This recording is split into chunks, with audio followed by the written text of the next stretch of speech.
So Viraj had actually attended a program conducted by the Charles Korea Foundation, and then he got to know about the Nagri short film.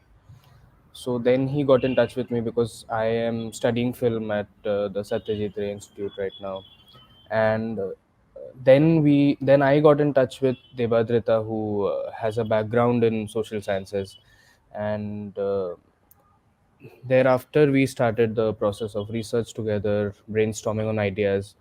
And Nagri short film, of course, had a brief on what the film should be about, and thereafter we pitched it, and then the film happened. And I knew both of them. Like Viraj and I have been friends since childhood, and Devadita and I come from the same community, so we've known each other for a while. But yeah, now we all know each other. Yeah, so yeah, as Obru mentioned that we actually we also live in the same building. So in a way, we have known each other for a very long time, and it was part of you and your neighborhood, workshop that was there at Charles Korea Foundation, and basically this was the first time they conducted this Nagri short film competition. And as soon as I came to know about this, I was like, you know we have to work on this project and explore some ideas with I'm personally interested in the housing crisis that is there. And the topic of this short film was also the right to housing and housing issues in urban landscape in India. So that is the reason why like I was interested in that, and Opera is from the filmmaking background. So I was like, we should go for it and explore this whole idea. And once Devadatta came in, we started all the research part of it. So if Deva, you want to add something regarding the research? Yeah, sure. So, like, I think Obro and Viraj have covered the idea of how we met, and we've sort of known each other. And Viraj and I didn't personally know each other, but then we discovered we have a lot of mutual friends. Um, so, this was at a time in life, and it came right, right in the middle of the pandemic. This was around October 2020 when we started working on it, started for brainstorming ideas, and we mid October we had to sort of submit our brief. And after the brief was selected, we again had a short sort of explaining our idea, pitching our idea to the team, and then by the end of October we were greenlit for the film. So there were, because we were talking about housing in Mumbai, like a lot of things were coming to our mind. This idea was one of the first ideas that unanimously sounded very interesting to us. And we were also talking about the sea link in Mumbai, and then there's a freeway in Mumbai, and like about communal housing and a lot of other things that were interesting to us. But then when we started reading up about when we first came to this topic, and then there were a few personal contacts that we had, and once we spoke to them a bit in depth and started reading the vast literature that was there about the Koli community, so we sort of then zeroed in on the idea. And once we started talking to the people, then we were really convinced that I think this was the right path for us.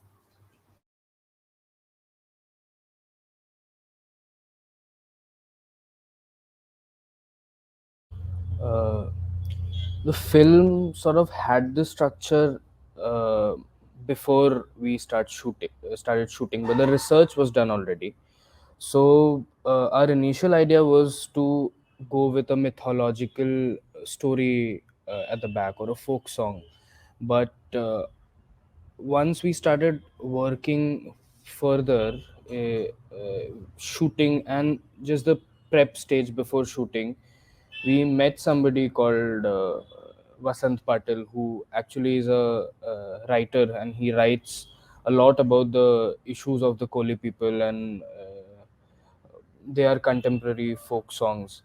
So then we decided to work with him, and we were fortunate enough that he wrote this song for us. And the idea was to create a nostalgia piece for the space, particularly. That's why you don't see a lot of people, but mostly the space of the Kolivada. And also And recorded it for us. yeah, absolutely. He Yeah. was kind enough to record it for us.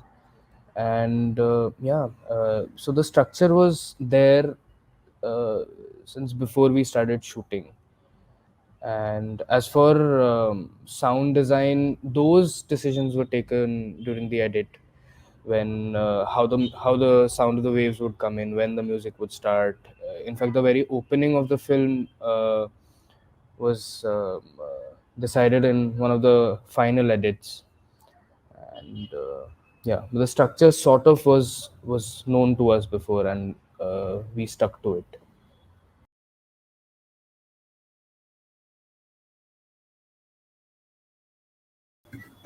So yeah, the relocation of Koli communities has been happening now for a very long time, and mostly due to because they don't have land rights, in a sense that they have been here for a very long time now. Even like like Worli Kolivada, which has been here for almost a lot of time, like yeah. Even before the seven islands became like came together and land reclamation happened, before that the community has been there, and because of that they don't have legal papers, like sometimes they don't have legal papers that can prove that they have been here for a very long time. And the political system most of the time takes advantage of this to because the land prices and the land prices overall in Bombay is very high, and the Kolivadas are placed in a very premium location overall. So, that is the reason why most of the time this issue arises, wherein the relocation of Kolivadas happen. And of course, developmental projects also play a huge role in this, like the Coastal Road project, which we tried to cover in our film, and how that is affecting the livelihood. And because without livelihood, I think the main reason why the community lives where it lives is because of the livelihood. And if that is taken away from them by projects like Coastal Road project and other infrastructure projects, it becomes difficult for them to stay there. And so that is the reason why most of the times they have to relocate from where they originally belong. Yeah, and like when we talk about the Sayan Kolivada people who have been relocated, this is like one of the biggest issues. Like it's directly interfering with their lifestyle, and the drying area given to one building is obviously not going to suffice all the residents. And when we were there, like we saw maps of like redevelopment, or like just development plans for that area.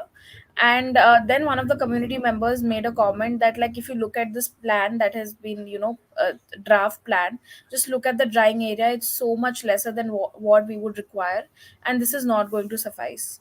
So this is one of the biggest challenges over there. And so even when we went there, like there was a lot of skepticism. Like obviously when somebody comes from outside, and this was during the pandemic, you don't want anyone from outside or too much mobility to happen.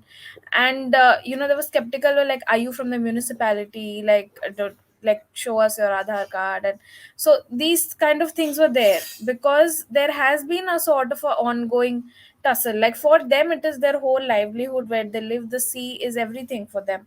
But if you look at from a very rudimentary real estate point of view, it's just prime location because it's sea facing, and that's just so much money. But so that is a constant struggle in this area.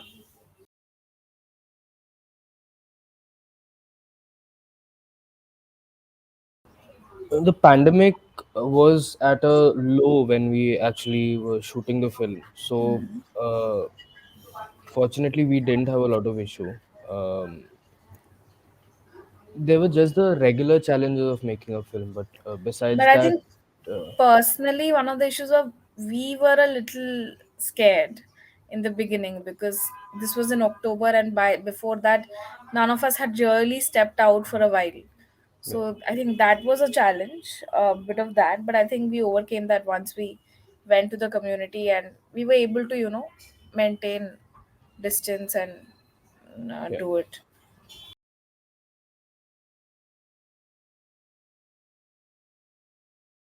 The design of the film was, we considered that there's a pandemic, and we knew that we didn't want to go inside homes because uh,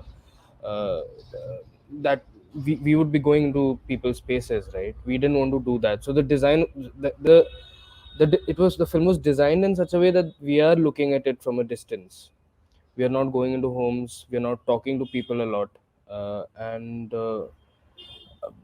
maybe if the pandemic were not there, we would have explored the homes more, the spaces where they live, cook more. And because of the pandemic, we probably focused more on the outside, the exterior. So but once the design was done, then we very little challenges we were there for us. Yeah, I think we were very fortunate enough to find some very knowledgeable and very and people from the community who were more than willing to share, like their story, their side. Like they helped us to reach out to, like the depths of, like to the main fish markets, and even helping us get in touch with a poet like Mr. Vasant Patil. And so from their side, like and when we went there, they were like, okay, are you guys students, like why don't you pursue your PhD in this area, and like take this up, even in more studies that you do. So there is a very visible interest in the community in putting their story out there. So I think that also to a great extent facilitated our film, and helped us to make it. Yeah, I think I agree with what Deba is saying, that the community overall was very helpful, and they you know the what one of the things that we experienced firsthand was that generally we say that the Koli community is a very aggressive community, and the way they are depicted in other films and media overall. We had a very different experience when it came to interacting with them on the ground, and they were very hospitable people, and very helpful. The way they interacted with us, helped us, and it was a good experience overall to go on the field and communicate with a community like this, understanding their issues, and setting on the ground basically. So that was a different experience, which I think changed my perspective, and this the way I look at the community before and after engaging with them. So yeah. For me, also personally, this was the first documentary I was making, but the film is separate. The film is there, but for me, the learning was much more. I'll take a lot from what Deba and Viraj both have said, that the community was so welcoming. And for me personally, we live in a society so far from them, and in a bubble of our own. So for me to come out of that bubble, go to a place that is so close to my home yet I've never seen, and meet people so friendly, living with so much passion, and they are very proud people when it comes to their culture, the place, their way of living, livelihood. And I feel a lot of misconceptions were broken and a lot of new truths were learned. So in that sense, the learning was much broader than just what the outcome of the film is. And it gave us a lot of sense and ideas about much more that we could do with them. And hoping that a lot of their problems and issues get solved. And what is very unfortunate is that the coastal road project is, the reclamation of the land is almost done, and the bridge will now be built. And like hoping there is a lot more solidarity for their cause, and their voice gets out there. And if more and more people learn about the community and their struggle, I feel the film will achieve what it was meant to do. And lastly, I'd like to thank the whole community. We shot at Mud Kolivada, we shot at uh, um the Kolivada in Khardanda and the Kolivada in Warsaw. And I'd also like to thank Akash, who was the cinematographer of the film, and he helped us a lot in navigating through the Kolivadas and through the film as well. And of course, we were mentored by Mr. Sanjeev Shah, whom also we would like to thank, because he really gave us a path with the film. And to hold the structure was not easy for me, because I'm still learning. But he came in and helped us navigate the edit, for example, and also how to go about the shoot. So a lot of people to thank, and also thanks to the Urban Lens Film Festival and the IIHS for uh, screening our film, and hopefully more people will learn about the community. And yeah, that's about it. Thank you.